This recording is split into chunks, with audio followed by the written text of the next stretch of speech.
Now we start this sixth, seventh ceremony. There are diverse system of instruction from the lineage of the great scholar. Even though there are many, here two systems will be presented. These are a tradition of Shantideva from the lineage of Nagarjuna, which was found by Ayya Manjushri, and that of Dharmakirti of Acharya Asanga school, which was found by Ayya Maitreya, those two. And now first, Shantideva's system. In Shantideva's tradition, which comes from Nagarjuna and was founded by Ayya Manjushri, there are three topics to cultivate bodhicitta: the preparation, the actual ceremony, and the conclusion. So these are three. First, the preparation topic has 6 subdivisions. Here making offerings. Now doing prostration, taking refuge, prostration. Those are described in the refuge section, so that because that is not described here. Then making offerings, purifying non-virtues, rejoicing in virtues, asking that the wheel of Dharma to be turned, to give Dharma teachings, beseeching not to take pari-nirvana, not to pass away, and dedicating the root of virtue. So preparation. Making offerings. First, making offerings. Before cultivating bodhicitta, we have to gather great accumulations because of that. Making offerings involves 2 elements: the object to whom you are making offerings, and the offering themselves, the things what you are offering. First is the object. There are 2 ways of making offerings: with the clear presence of the triple gem, seeing like a Buddha, Dharma, Sangha, or great bodhisattvas, or even at the time of Buddha, as the presence of Buddha, so those. And then without presence of those in the front. Whether present or not, whether they are present in front of you or not, the offering bring equal merit, equal benefit. Therefore, one should make offerings whether the triple gem is present or not, in present of you or not, even in the empty place. The Ornament of Mahayana Sutra says, in order to perfect the 2 accumulations, the accumulation of merit and wisdom, make offerings of clothes to the Buddhas with a clear mind, whether in their presence or not. If they are present or not, just make from your side. So that's the object to whom you are making offerings, with or without presence. Now, offering itself, the offering themselves, there are 2 types of offerings: surpassable and unsurpassable. The first has 2 categories: the offering of material wealth and of meditation practice. This all just true as a practice of your generosity, openness, practicing those joyfully. That's So first, materials, wealth is comprised of frustration, your physical doing frustration. Praise by reflecting the excellent qualities of Buddha, Dharma, Sangha. And material of wealth laid out in the proper order. Materials which are not owned by any one, that which are owned by yourself or not owned by yourself. And offerings manifested by the mind and the body. These should be understood in detail, so you study those in detail from the spiritual masters. Things what you have, like usually it's a symbol. We make incense offering, candlelight, flower, so forth, or anything you have. And not on like a mountain, lake, tree, flowers on the ground. So you no need to pluck the flower from the place, When you see flower on the tree, in the grassland, just imagine and make offering. So I say plucking flower from the ground and bring here, I don't think it doesn't make much sense. You just make from outside. Visualize all the enlightened beings in the space and just make offering. Offerings of meditation practice refer to meditation on the deity's body. Skandeva Kaya Mahamudra means you visualize like a Chandrasik, Tara, Vajrasattva, in the nature of wisdom, compassion. So that's the great offering. And it's a manifestation of offering by the power of the Bodhisattvas. Meditative concentration means bring whole universe in your mind, contain all the excellent qualities like the mandala offering. You make offering to all the enlightened beings. So those are the offerings of the surpassable. And then unsurpassable offerings can be made with an object or in a non-objectified way. The first is the practice of bodhicitta. It is said, when the learned scholar meditates on and practices bodhicitta, that is the precious supreme offering to all the Buddhas and Bodhisattvas. By practicing bodhicitta, I will achieve enlightenment for the benefit of all sentient beings, and then exercise the mind that whatever contradicts to that practice, purify. So that all the Buddhas will be so pleased that no need any material offerings. That's the supreme offering.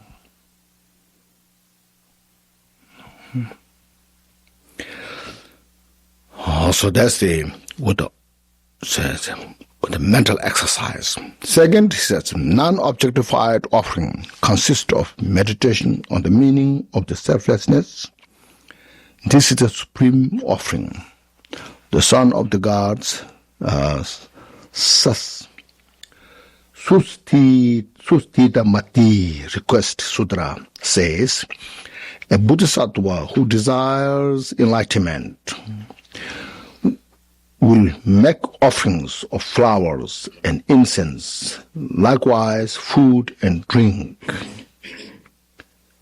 to the Buddha's, to the Buddha supreme among human beings. Buddha is the enlightened being, so that's why it's called supreme being among humans. For millions of kalpas, means millions of eons, as many as there are sand of the Ganges river. So Ganges river starts from top of the Himalaya mountain, it goes to the Bay of Bengal. So how many sands are there? Even one handful, how much sands there? So imagine, and how much great benefit is there. Unimaginable, but still said, but one who has heard and has patience with the clear light of the Dharma of the non-existence of self, life, and person, non-existent to self, non-existent to life, non-existent to the person, makes the supreme offering to the supreme human, the Buddha. So that would please the Buddha. Because uprooting all the delusions in the mind and manifesting your all the enlightened qualities. So Buddha said, oh, I'm so happy. He or she is free from samsara. He or she is now achieving enlightenment. So that will make Buddha supreme happy. Unsurpassable offerings. From the Lion's Great Sound Sutra says, one who does not create thoughts of perception and conceptions, so conceptual thoughts, makes offering to the thus gone, the Buddha, one without acceptance or rejections, no attachment, no aversion, entering into non-duality in the wisdom state is an offering to the thus gone one. Friends, as the body of the thus gone one is the non-existent nature, so the body of the Buddha is the Dharmakaya, the enlightenment. One does not make offerings by seeing him as existent. That is duality offering. So this makes the non-duality offering. This completes the explanation of making offerings. Now, next, second one, the offering, purifying non-virtues. Purifying non-virtues. Generally speaking, virtue and non-virtue depend entirely on one's mental motivation. See, the mind is the sovereign. Mind is the boss. Mind is the ruler. No. And the body and the speech are servant, part of the mind. The precious jewel garland says, Nagarjuna, the mind precedes all dharma, means all phenomena. Therefore, the mind is called sovereign, boss. Like to create like this kind of shrine, first the mind designed on the paper. I want to make like this. And then the constructor comes, according to what you designed, is built. Just this example. So mind is the one which rules your whole life, whole society. So look at this. Therefore, when the mind is ruled by the afflictive emotions, means when the mind is under the control of the confusion, defilement, afflictive emotions, such as like desire, attachment, aversion, anger, hatred, ignorance, so forth, and the five heinous karma, means five like a despicable acts, like despicable acts are done by the afflictive emotions, or the five actions close to them, or five close to the heinous crime. Those I think you know, taking life of father, mother, like great teachers, so forth, and five close heinous crime is like dividing sangha, disrupting the community meditation practice, destroying kind of the symbol of the spiritual things, those with strong anger. Then all the 10 non-virtues, those are committed, and also like broken the vows and samaya, broken the vows of discipline, like Vinaya, Bodhisattvas, Vajrayana, Samayas, all those are broken, and so forth, whether they are done So these are done. We do those things not out of our choice, but under the control of the afflictive emotions. When these negative thoughts are so powerful, then we are just we are enslaved by them. No. People don't want to make mistake, but they make mistake because of this confusion, delusions.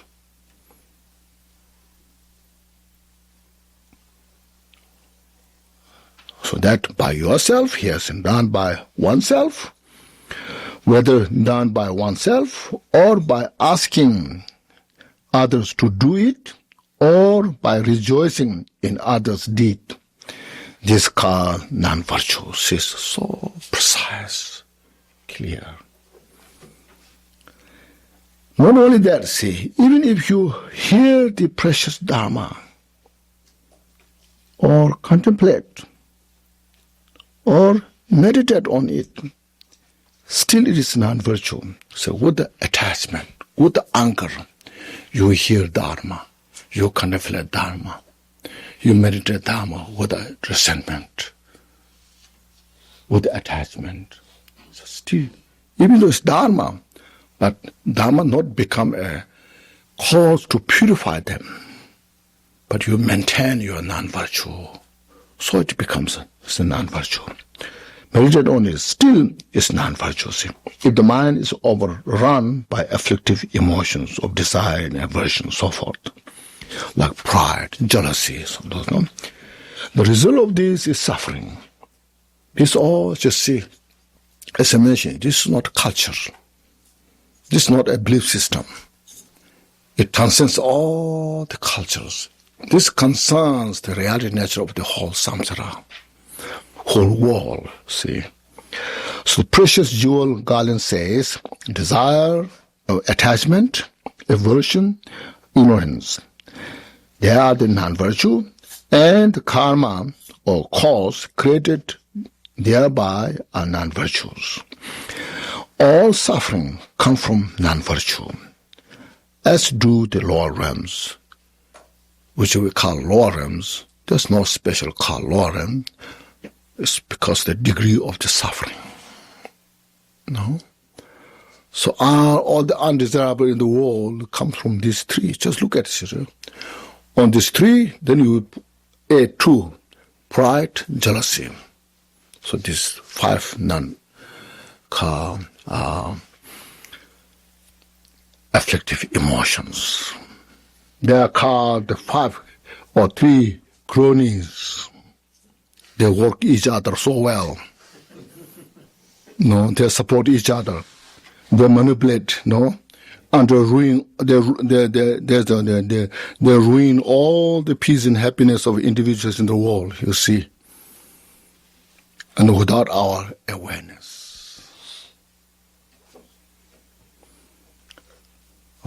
Engaging in the conduct of Bodhisattva says, it is Bodhisattva Avatara. How can I be surely freed from unwholesomeness and source of misery? So now look at these afflictive emotions. So how I can be free from this? Continually day and night, should I only consider this? Best I should consider, meditate, contemplate. Not looking so how they will respect me, how I can get a better place, so how I can purify, how I can bring peace in my own mind. Therefore, one should declare and purify all of one's non-virtues. We make obvious, clear, and transference. Is it indefinite that they can be purified by confession? Here confession means practice, not just say confession. Acknowledge and follow the practice. That's called confession. Sometimes you say, I confess. No, we continue. That doesn't help so much. Say, yes, very much so. The Sutra of the Great Parinirvana says, if one purifies, see, here's your Sutra. Purify means practice. Then don't do again. That's what's called purify. Purify evil deeds through remorse, see, and repairs them. They are purified as, for example, as muddy water is cleaned by the touch of the water jewel. So there's one special jewel. Or as the moon shines after being freed from the clouds. And therefore, if you feel remorse for evil deeds and confess without hiding, see, and amount will be purified.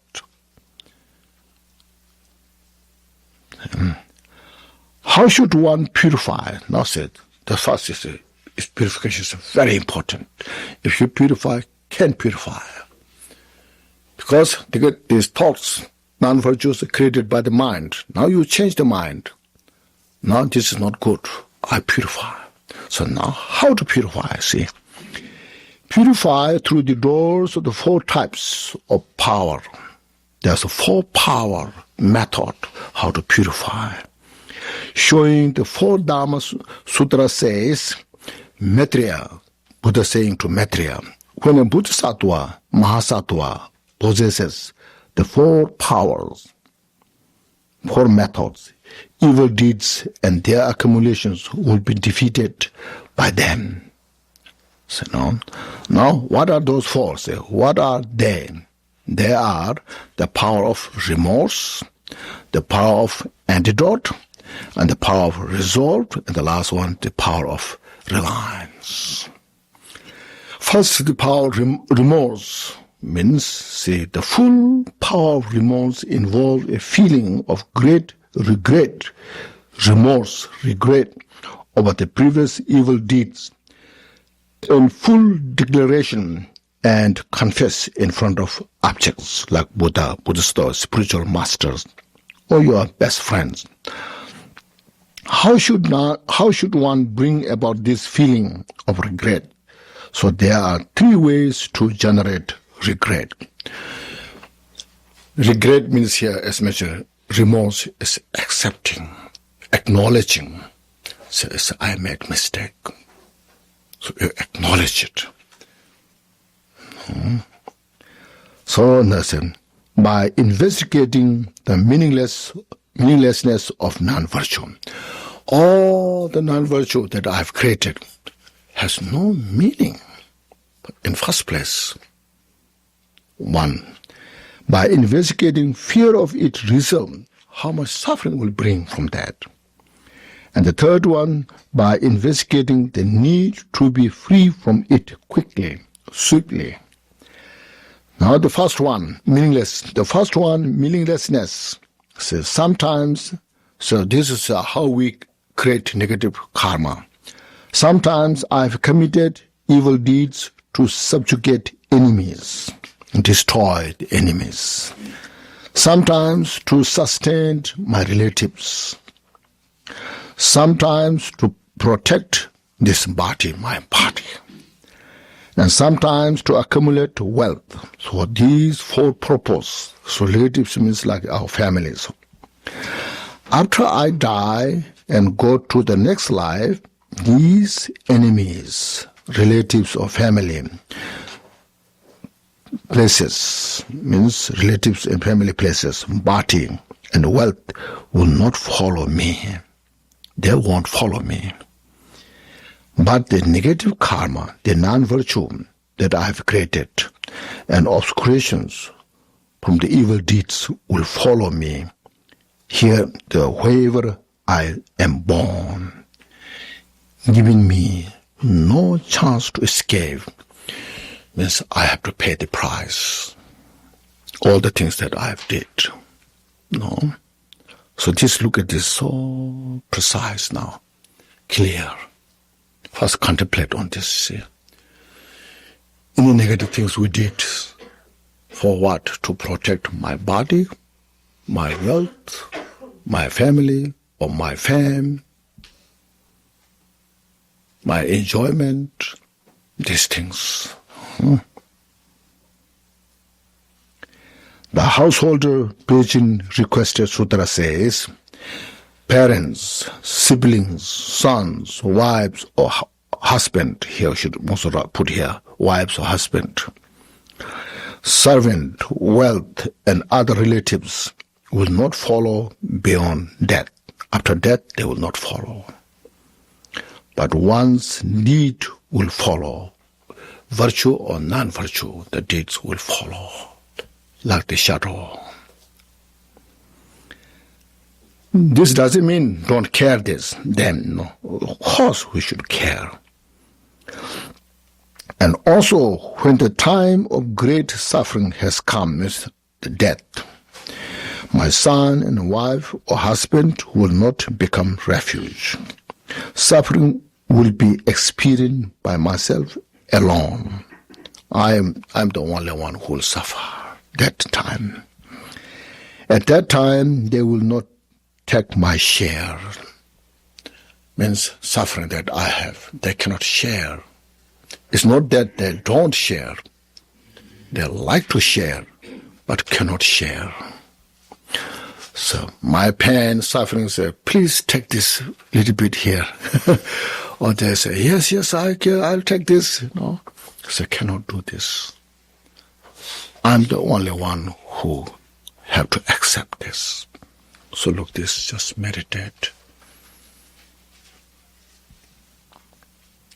Engaging in the conduct of Bodhisattva says, Bodhicitta, Avatara, living all, means at the time of death, I leave everything behind. I must depart alone. I have to go by myself. But through not having understood this, I haven't understood that way. No.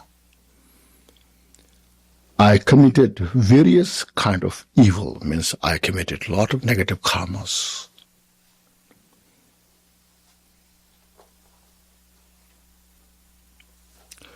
For the sake of my friends and foes, enemies, my foes will become nothing. Means they will die, I die, nothing. I don't have to kill, so they die.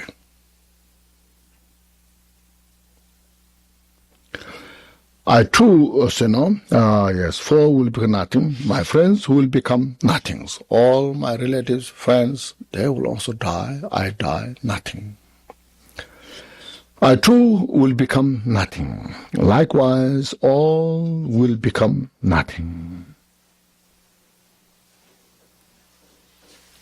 So I have created evil deeds for enemies, relatives, body, and wealth. But these four will not follow me for very long. Maybe as long as like maybe 90 years or 100 years. Not more than that, Not too long. Look at this.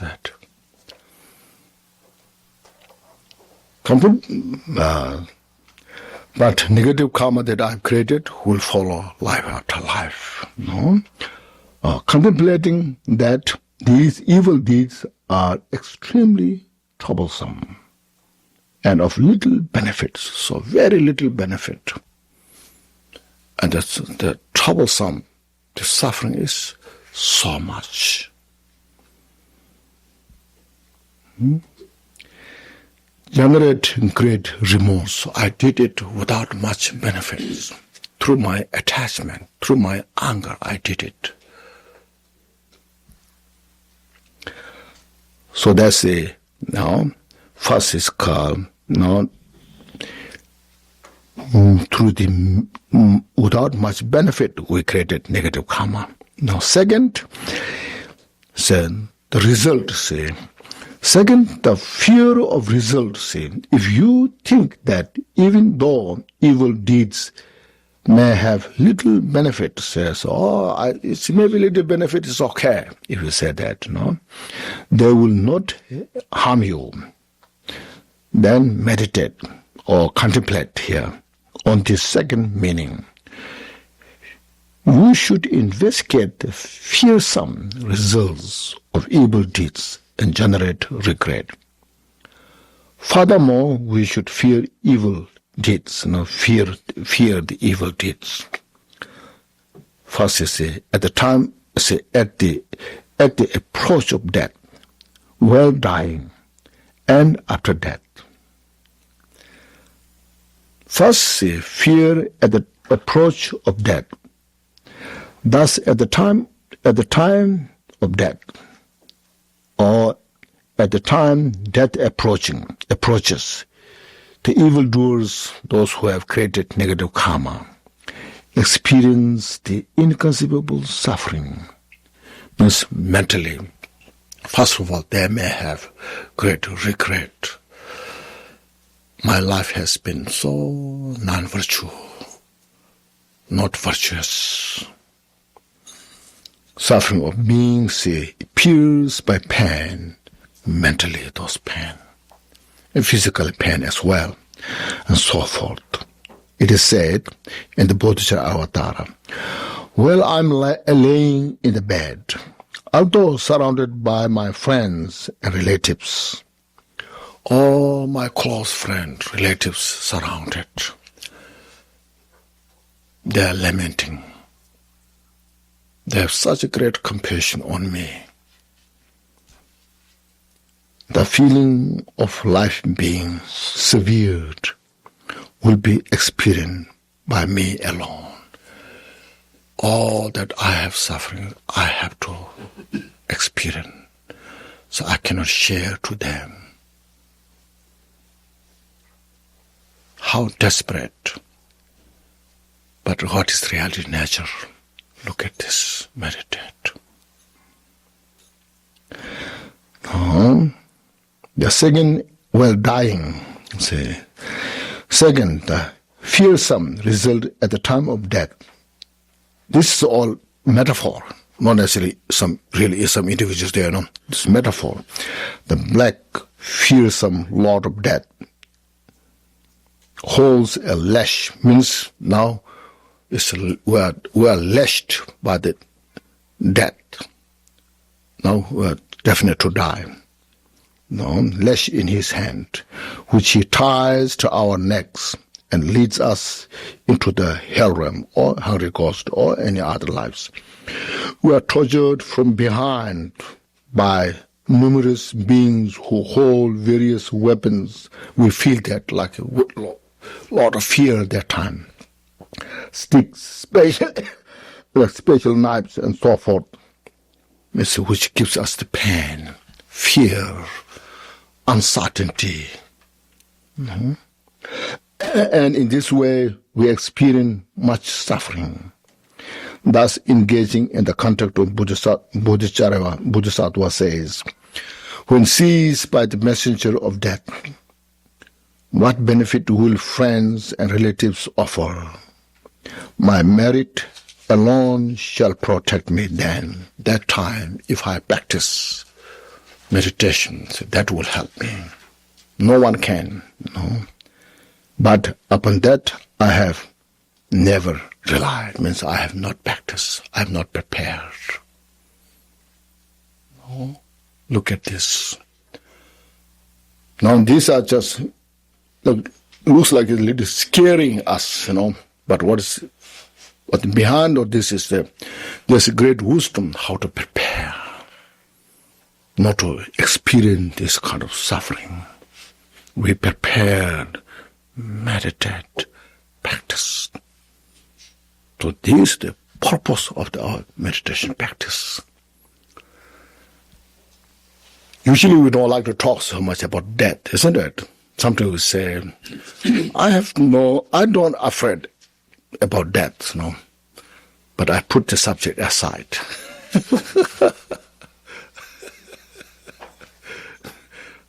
I'm not yet ready to hear that, Let me enjoy my life, So when there's no any method how to get out of this, then of course, yes, that's better.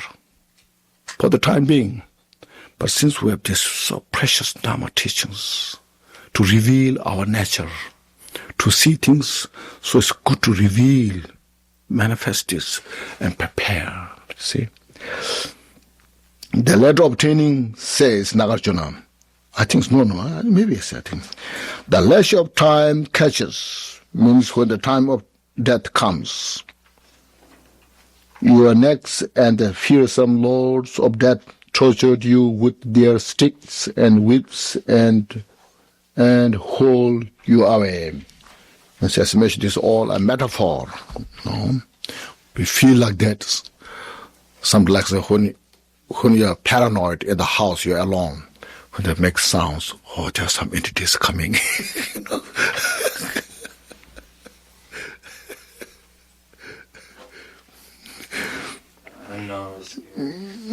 I'm scared. I cannot stay here alone. A lot of spirits are coming, Like that, you feel that.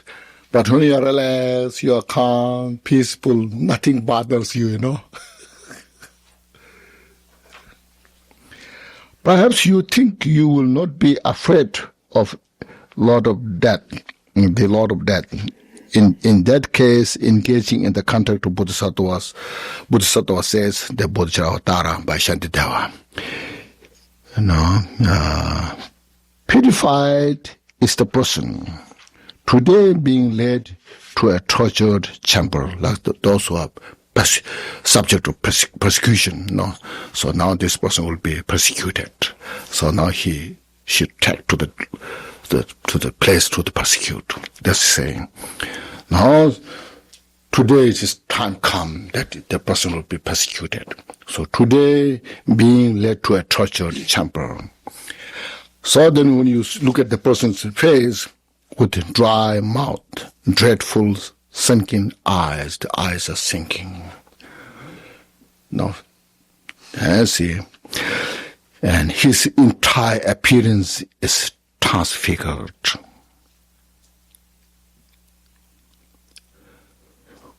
More in a kind of now brightness there.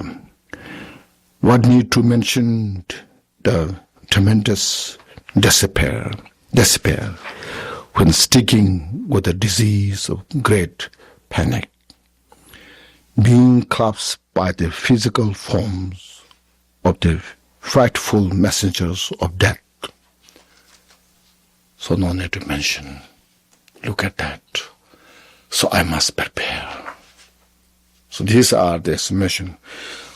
It's not threatening us, but to prepare how to face this suffering. By cultivating bodhicitta, by practicing Mahamudra. So then now third, the fearsome fruit of evil deeds after death. Through the result of evil deeds, you will fall into the great hell realm or other, and will experience the inexhaustible suffering of beings burned, cooked, and so forth. This life, if you have little suffering physically, how much we kind of get pain, fear, paranoid, Therefore, one should feel great fear, Nagarjuna said in the letter to a friend. When one sees a drawing of hell realms, or hears, recollects, read about, or sees their forms, the fear arises in our mind.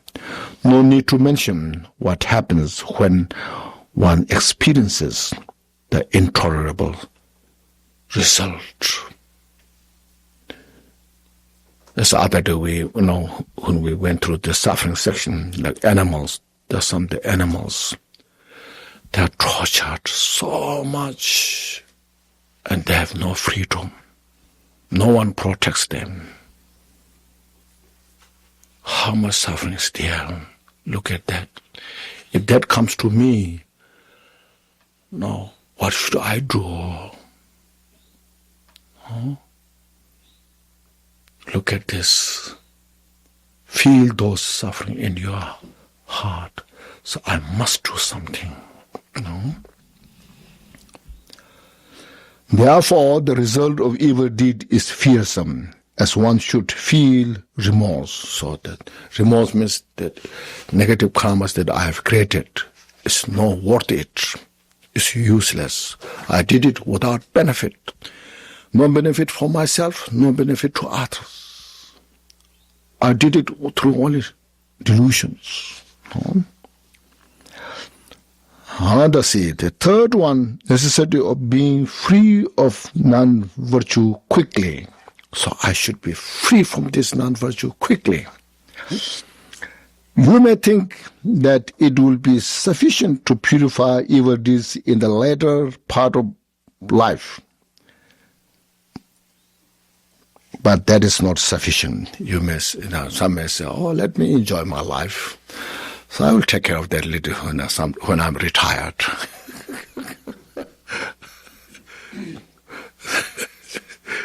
So is that not sufficient?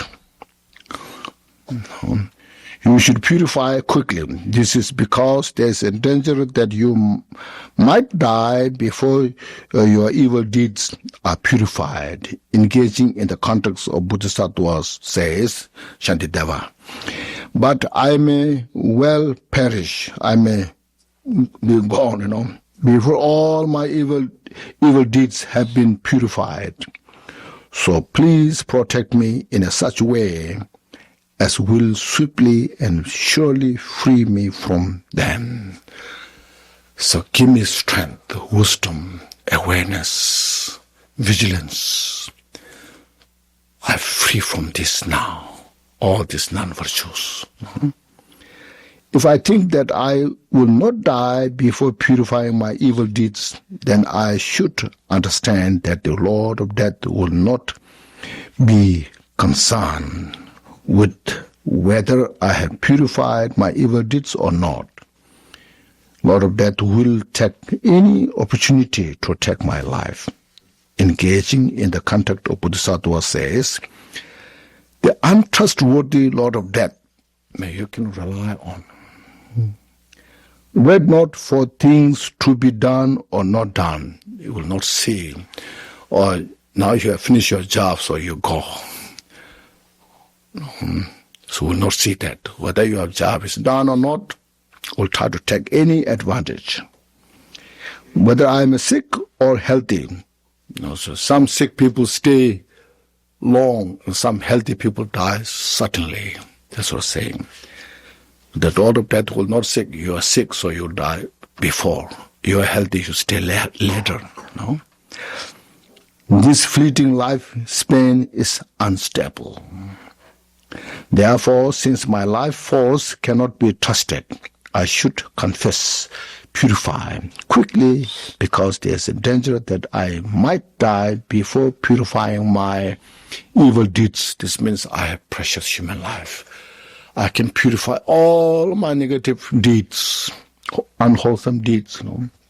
Therefore, since this is the case, I should feel remorse. Thus, by these three reasons, I generate remorse for evil deeds and declare and purify in front of special objects and others, the enlightened beings there, nature of wisdom, compassion, who have purified all the unwholesome deeds. In front of that, I just feel acknowledge the evil deeds and then purify. Thus, purifying the evil deeds by the power of full remorse is like approaching a powerful creditor. When you have not paid your debt. When that powerful person comes, you have to pay your debts. How much I owe you? Says they, please, I'll try to pay you any time,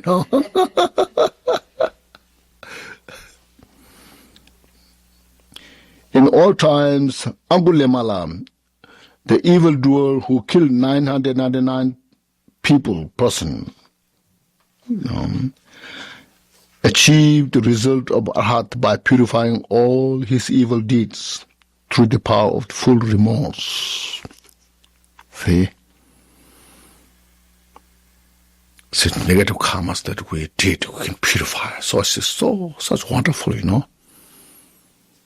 So I can purify. I'm so fortunate. In other words, I can change. I don't have to be this way all the time. No, I can do better. Like going to college. I have been studying last for some years. It was not good.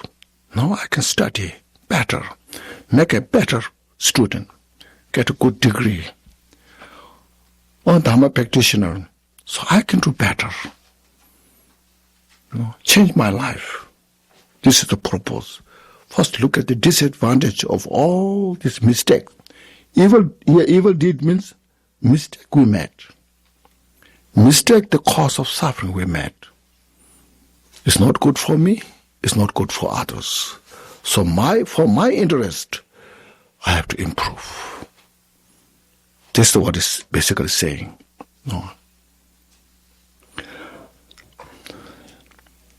So his life stories are written here, Nagarjuna letter to a friend says, one who lacks self-guidance before, one is lacking self-guidance. I don't know what is right, wrong. So I involve all those non-virtuous deeds like using drugs and then all confusing and destroy my life. And I suffer helplessly. This is a lack self-guidance. And later possesses mindfulness. Later acknowledge that was not right. I made mistake. Then you follow the right path. Say this, that is like a radiant moon shining freed from clouds. When the cloud is there, you don't see the moon. But as soon as the clouds disappear, you are just good. Saying that you yourself is not bad. But the confusion, the delusion, when that occupies, we become bad person. Otherwise, you are not bad person, because I can change. I can be a good person, So don't look down yourself. Clouds, for example, Nanta will come follow, Angulimala is just here now. Ajada Shatru, which will come down, and Udayana. Okay, now this first remorse is explained so detailed because that's the first most important.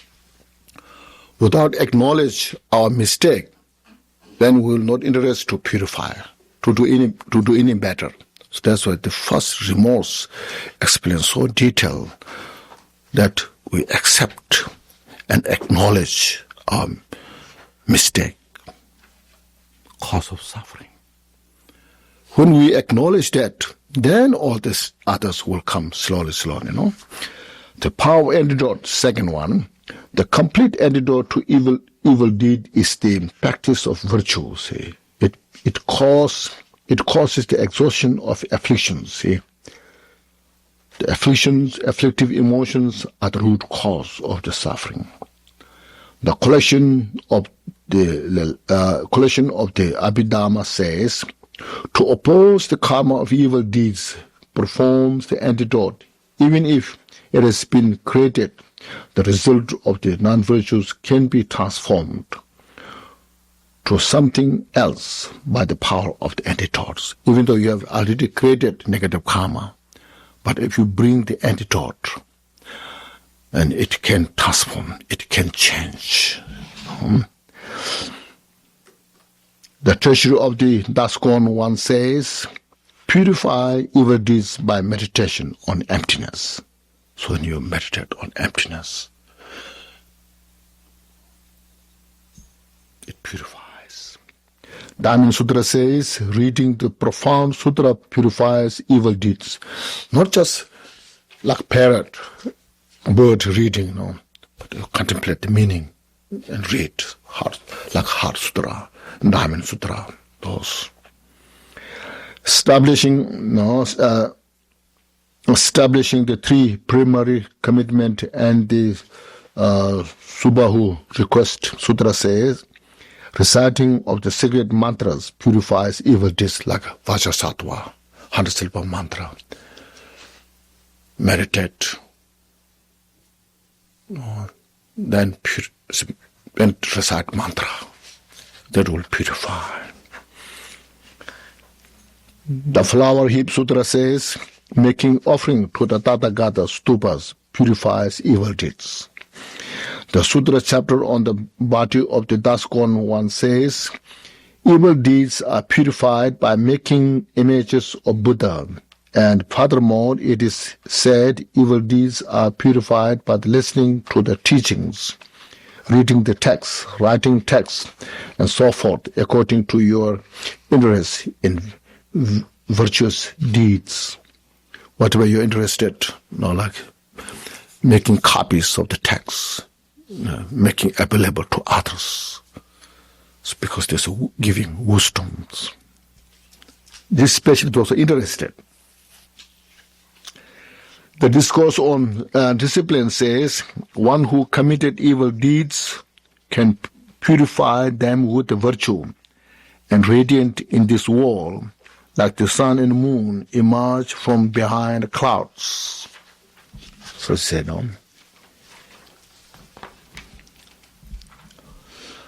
one may think that one must perform as many acts of virtue as he had non-virtues, and that's not necessary. The Sutra of the Great Parinirvana says, performance of even one virtue annihilates many evil deeds. One instant of meditation, emptiness, all the evil deeds have no place to stay.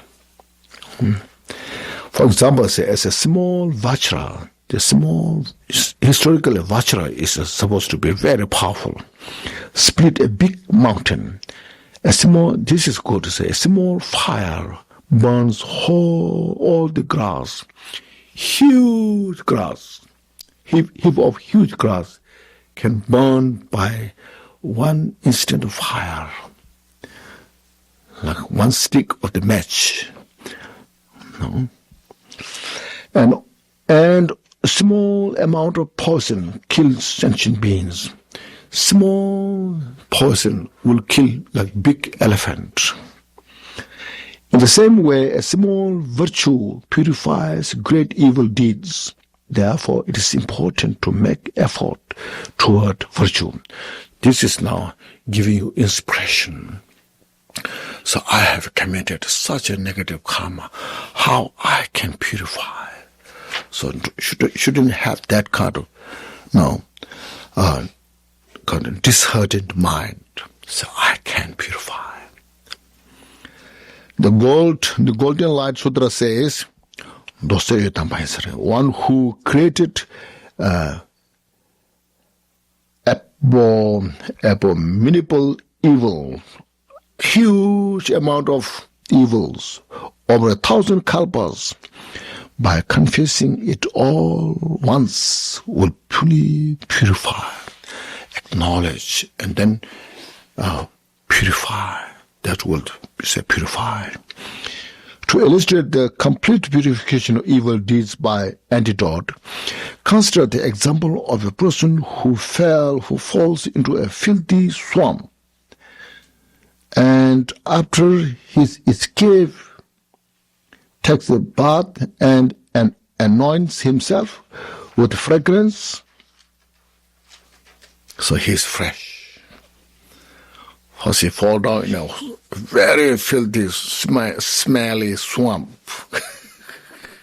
and swimming there, nobody wants to touch that person, even though nobody wants to look at him, But then he gets up and then go to the shower, take shower and use the fragrance and all this, and then everybody will hug that person.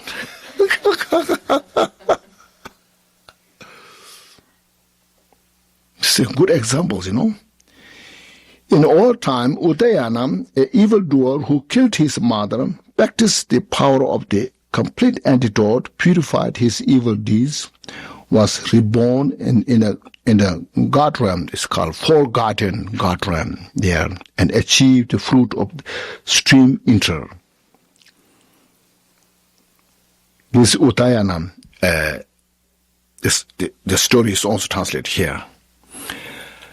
A boy, a young man, who was involved with a woman and attached so much, and then mother came to know to save his life. The mother said, "Don't do this." And then at the end, he was so angry with his mother, and he killed mother to get out of that and be with that woman. So then later he realized that was heinous deed. And then he went to the monk community and practiced Dharma.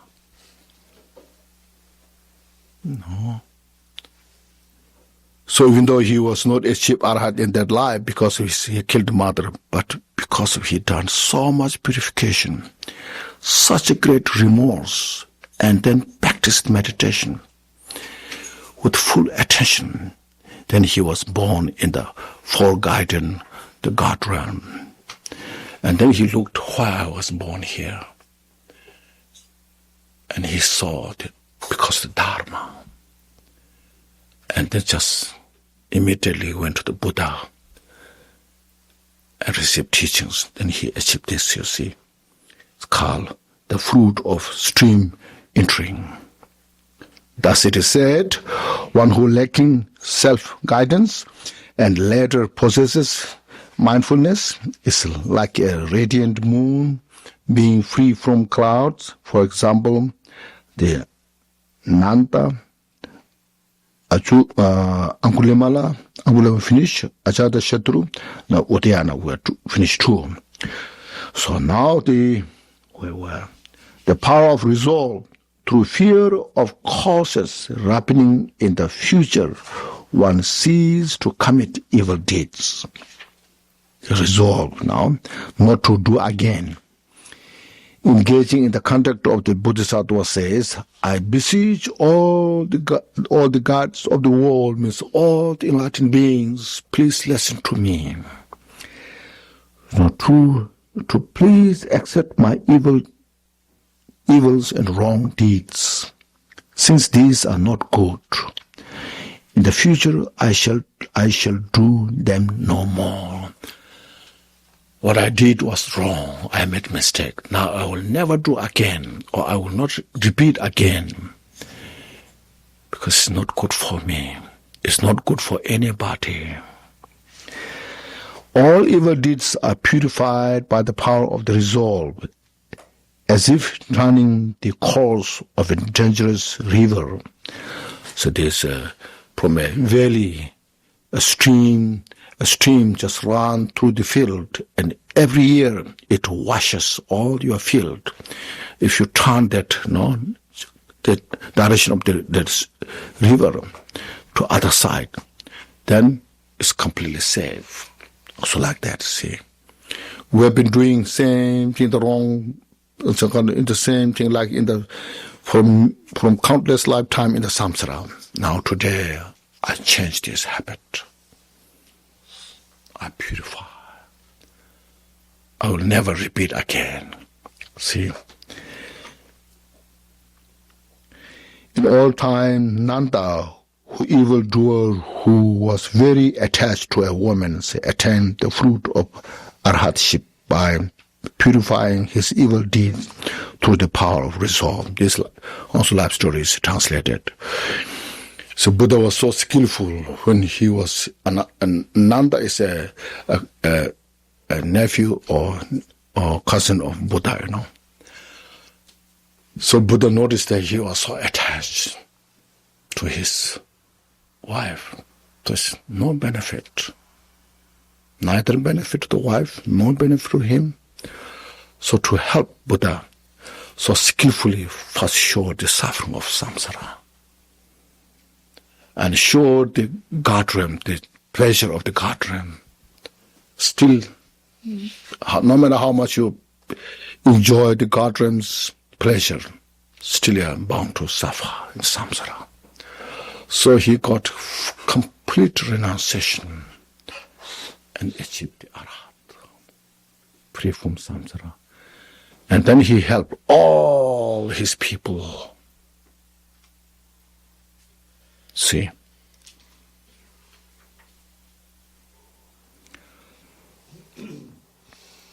Through the power of resolve. Thus it is stated, now the same sutra, or same text by Nagarjuna. One who lacks self-guidance and later possesses mindfulness is like a radiant moon being freed from cloud. For example, Nanda, now we have finished here, Nanda. Angulimala, that finish, Ajada Shatru, and Uttayana, 3. Now the 4, we finished that. The power of reliance, the last one. The power of reliance is taking refuge in the 3 jewels, Buddha, Dhamma, Sangha. You rely on Buddha, Dhamma, Sangha, the enlightened beings. And cultivating the mind towards supreme enlightenment means cultivating bodhicitta. Relying on the bodhicitta. You support yourself, depend on the bodhicitta. And purifying evil deeds by taking refuge in the 3 gems is mentioned in the expression of the realization of Sukari. One who takes refuge in the Buddha will not be reborn in the lower realms. By leaving the body of the humans, one will attain the body of gods. Also, if you know, so there's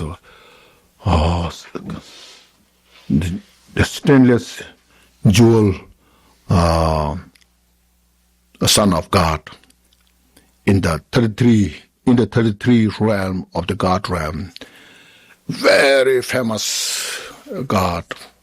Everybody praise him, like him. But then it says that he was stuck, a sickness to die. And then he was fully kind of ready to born in the lower realm.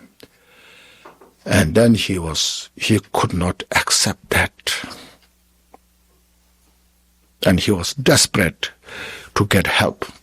All different. The king of the Indra, so forth. Nobody could help, so he went to Buddha. So he asked, Buddha, please protect me to reborn in the lower realm. So Buddha gave refuge. He said, you take refuge in Buddha, Dhamma, Sangha. Practice that. Since he was so desperate with a one-pointed mind, he meditated on that. After his death, he was born another god realm. So then Indra, the king of the god, looked where his rebirth, because he came to Indra, So Indra looked all different lower realms who couldn't find. Then in the other side of the god realm, he was reborn there. So then the Indra was so impressed. Such power of the taking refuge. Died from the god realm and born in the god realm. So the Sutra of the Great Parinirvana says, by taking refuge in the triple gem Buddha, Dhamma, Sangha, one will achieve the state of fearlessness. See, practice bodhicitta. And as we did, refuge means bring Buddha, Dhamma, Sangha into you. You embody yourself. You represent Buddha, Dhamma, Sangha. And there's no fear.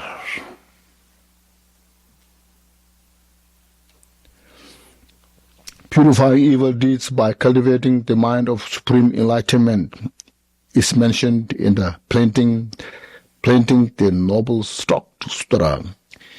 It causes exhaustion of all non-virtues like burying them under the ground. It burns all faults like the fire at the end of a kalpa. It's like huge dense fires forest, a huge, dense forest. Even you cannot see distance within in the forest. But once it's caught by fire, everything burns into the fire, consumed by the fire. So like that, when you have bodhicitta, all the dense of the non-virtue, negative thoughts, are burned by the fire of the bodhicitta.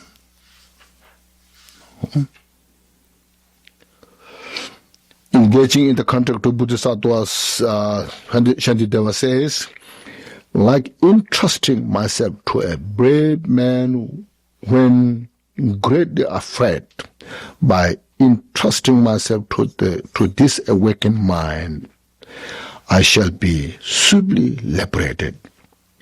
Even if I have committed extremely unbearable evils, why then do the consciousness not devoted themselves to this?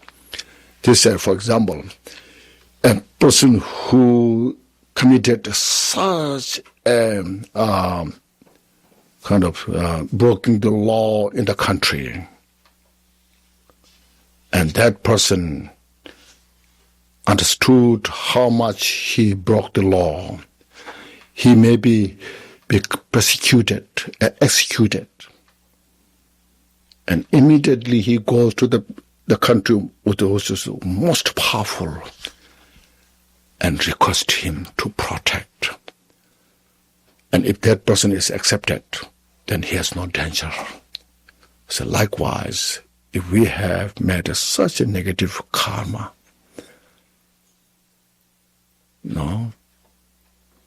impress bodhicitta, take refuge to Buddha, Dharma, Sangha, so all those negative karmas will be purified. So we need a feeling of strength, power to do this, see.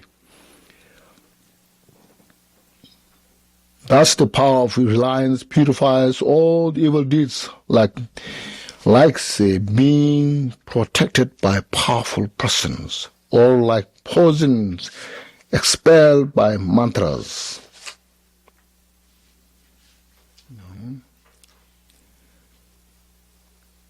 When somebody takes the poison and there's an antidote, such strong mantra recited, the mantra, by the power of the mantra, the poison transforms.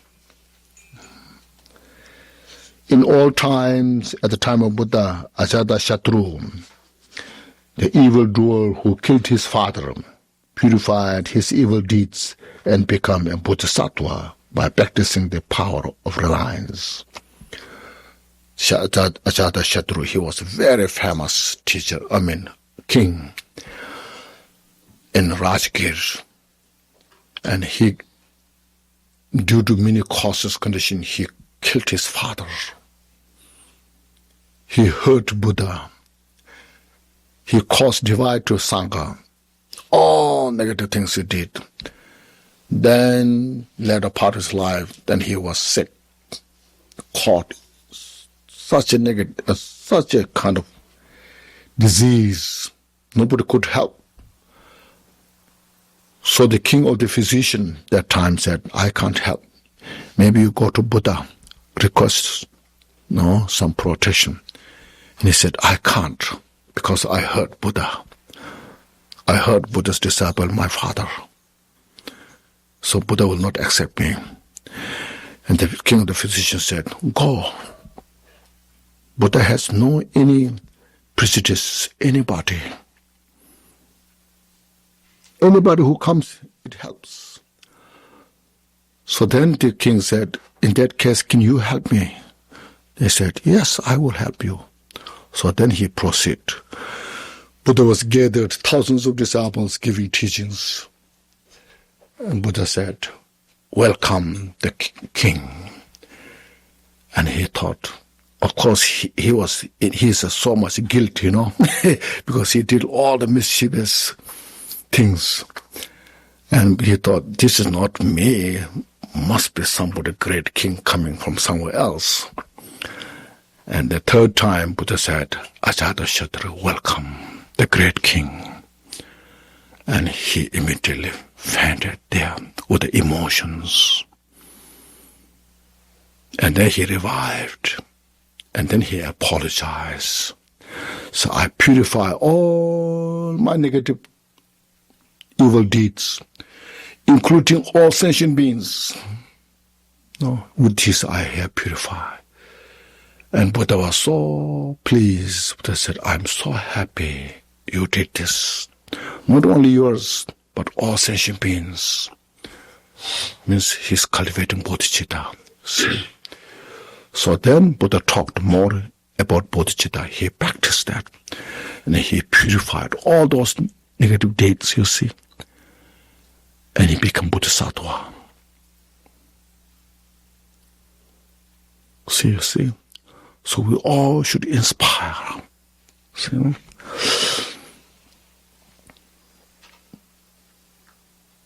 The power of reliance, the bodhicitta. Thus it is said, one who lacks self-guidance and later possesses mindfulness is like a radiant moon being freed from clouds. For example, Nanta, Angulimala, Ajata, Shatru, now here, and Uddayana. All just finished. Evil deeds can be purified by even one individual power. So you see, even one individual power can purify all these different types of negative karma. Why would they not be purified by all the four powers together? The sign of purification of evil deeds appears in dreams. It can appear, not necessarily. But these are some signs. Invoking Dharani says, if in a dream we were vomiting bad food, drinking yogurt, milk, and so forth, seeing the sun and moon, walking in the sky, seeing blazing fires, able to subdue buffalo, person wearing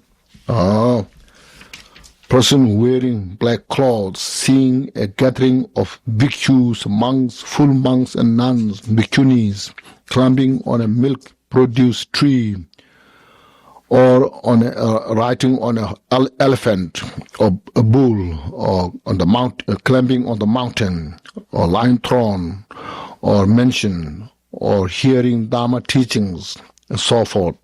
So it is a sign of separating from evil deeds, means sign of purification. This concludes the explanation of the purification practice. So today we stop here. So it says purification practices explained so detailed, precisely, because it's so important for us. So this you can apply for Vajrasattva practice. See here. And or any other practices. And just see how precious this is. I'm so happy,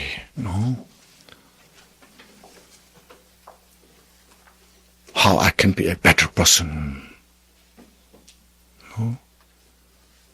So I think this is a really joyful practice, isn't it? See, just feel fortunate, I'm so fortunate.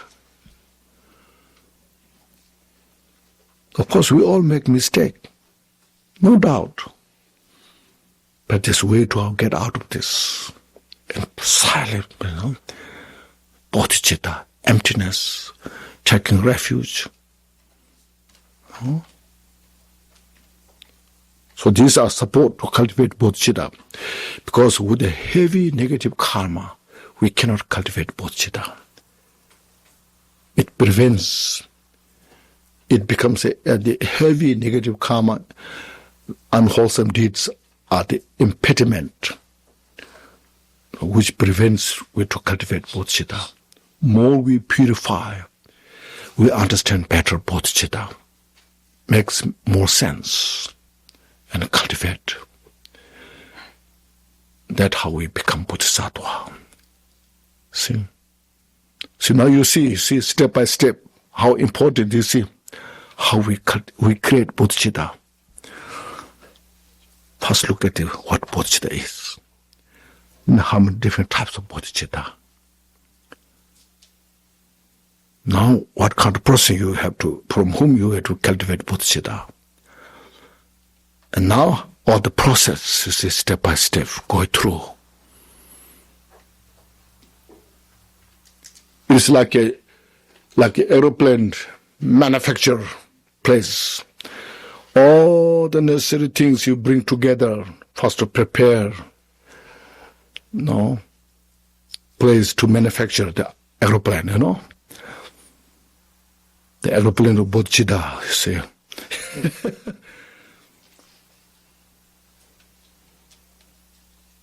So all the pieces you necessary, you see, to aeroplane, to make the aeroplane.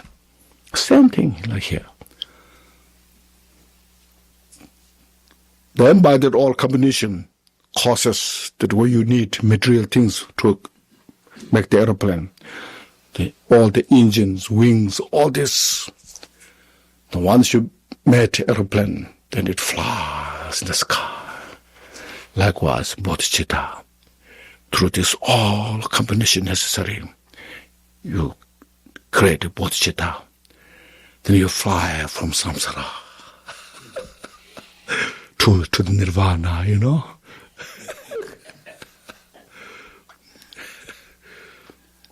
How exciting,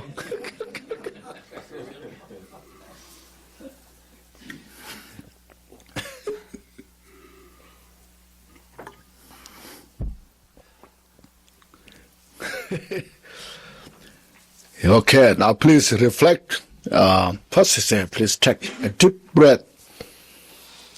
Maybe as I try to read, even though my reading is so slow, I'm not a good reader. But anyway, I read. So what I've read, you just contemplate on this. Relax. And rejoice the pieces you got, what it makes sense.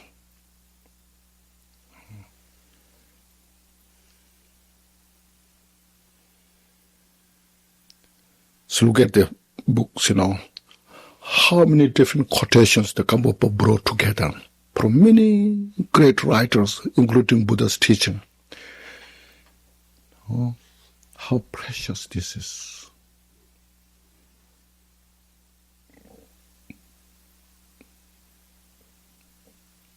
I feel fortunate.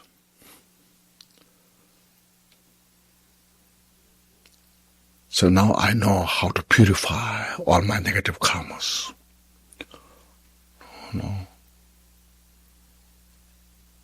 So that I get help. I can help other sentient beings. I can bring peace, real peace, you see.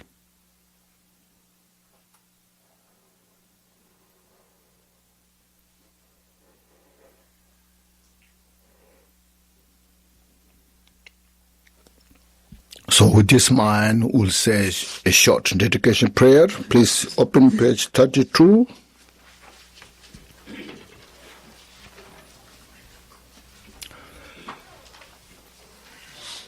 Glorious, holy, venerable, precious, kind, rooted lineage lamas, divine assemblies of yidams, assemblies of Buddhas, Bodhisattvas, yogins, yoginis, and dakinis, dwell in the 10 directions. Please hear my prayer. May the virtues collected the 3 times by myself with all sentient beings in samsara and nirvana, in the innate root of virtue, not result in 8 worldly concerns, the 4 causes of samsara, or rebirth as the Saravaka or Parteka Buddha. May all mother sentient beings, especially those enemies who hate me in mind, obstructors who harm, misleading maras, and the lords of suffering, experience happiness, be separated from suffering, and swiftly attain unsurpassed, perfect, complete, precious Buddhahood. By the power of this verse, root of virtue, may I benefit all beings through my body, speech, and mind. May the afflictions of desire, hatred, ignorance, arrogance, jealousy not arise in my mind. May the attachment to fame, reputation, wealth, honor, and concern for this life not arise for even a moment. And may mind stream be moistened by loving kindness, compassion, bodhicitta. And through that, may I become a spiritual master with good qualities to the infinite of space. May I gain supreme attainment of Mahamudra in this very life. May the torment of suffering not arise even at the time of my death. May I not die with the negative thoughts. May I not die confused for wrong view. May I not experience an untimely death. May I die joyfully and happily in the great Vamana state of the mind as such, and pervading clarity of Dharmata. May I, in any case, gain the supreme attainment of Mahamudra at the time of death or in the Parto. Next. By the virtues collected the 3 times by myself and all beings in samsara and nirvana, and by the innate root of virtue, may I and all sentient beings quickly attain and surpass perfect, complete, precious enlightenment. May the teachings of great Drikung Ratna Shirin, who is omniscient, Lord of Dhamma, Master of interdependence, continue and increase through study, practice, contemplation, and meditation until the end of samsara. Thank you so much.